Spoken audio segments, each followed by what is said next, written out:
ಬಾಣಗಂಗಾ ತೀರದಲ್ಲಿ ಮಂದಿರವೊಂದಿತ್ತ. ಮಂದಿರದೊಳಗೆ ಗುರುಗಳ ಪಾದುಕ ಪೂಜಾ ನಡೆದಿತ್ತ.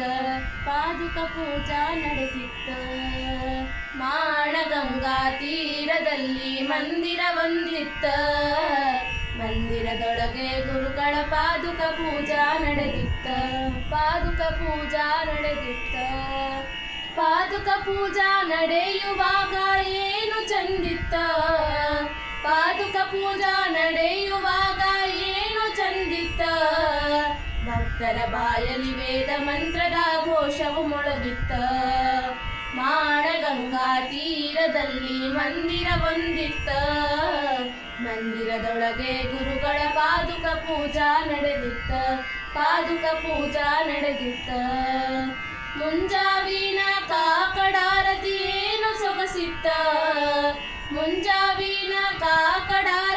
ಏನು ಸೊಗಸಿತ್ತ. ಮಹಾರಾಜರ ಮುಖದಲ್ಲಿ ಹೂನಗೆ ಚೆಲ್ಲಿತ್ತ.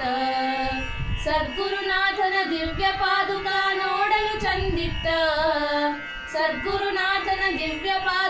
ನೋಡಲು ಚಂದಿತ್ತ. ಆಕಳು ಹಾಲಿನ ಅಭಿಷೇಕವು ಪಾದುಕೆ ತುಂಬಿತ್ತ. ಬಾಣಗಂಗಾ ತೀರದಲ್ಲಿ ಮಂದಿರವೊಂದಿತ್ತ. ಮಂದಿರದೊಳಗೆ ಗುರುಗಳ ಪಾದುಕ ಪೂಜಾ ನಡೆದಿತ್ತ. ನಸುಕಿನಲ್ಲಿ ಸುವಾಸಿನಿಯರ ಗುಂಪೆ ನೆರೆದಿತ್ತ.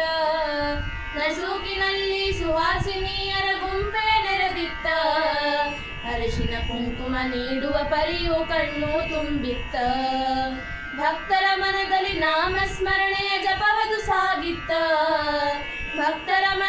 ನಾಮಸ್ಮರಣೆಯ ಜಪವದು ಸಾಗಿತ್ತ. ನಾಮದಿಂದಲೇ ಸನ್ನಿಧಿಯಲ್ಲಿ ಶಾಂತಿಯು ನೆಲೆಸಿತ್ತ. ಬಾಣಗಂಗಾ ತೀರದಲ್ಲಿ ಮಂದಿರವೊಂದಿತ್ತ. ಮಂದಿರದೊಳಗೆ ಗುರುಗಳ ಪಾದುಕ ಪೂಜಾ ನಡೆದಿತ್ತ.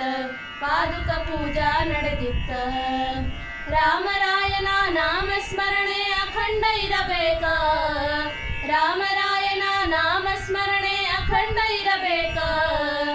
ಆಗಲೇ ಬಾಳಲಿ ರಾಮರಾಯನ ದರ್ಶನ ಸಿಗುತ್ತಿತ್ತ. ಮಹಾರಾಜರ ಅಭಂಗ ಕೇಳಲು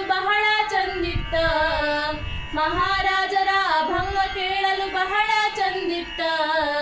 ನಾಮದಿಂದಲೇ ದರ್ಶನ ಭಾಗ್ಯ ಅರಸಿ ಬಂದಿತ್ತ. ಬಾಣಗಂಗಾ ತೀರದಲ್ಲಿ ಮಂದಿರವೊಂದಿತ್ತ.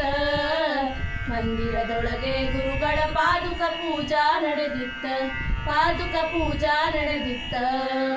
ಸಮರ್ಥ ಸದ್ಗುರು ಉಪಾಸನಾ ಈ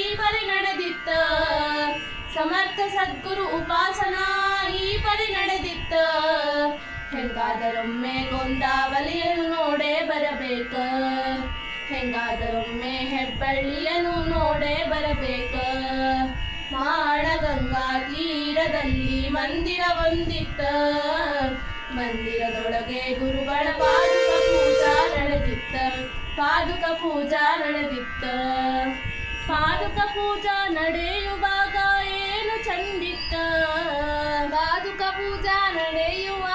ಏನು ಚಂದಿತ್ತ.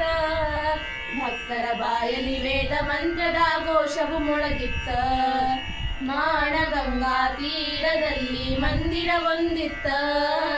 ಮಂದಿರದೊಳಗೆ ಗುರುಗಳ ಪಾದುಕ ಪೂಜಾ ನಡೆದಿತ್ತ.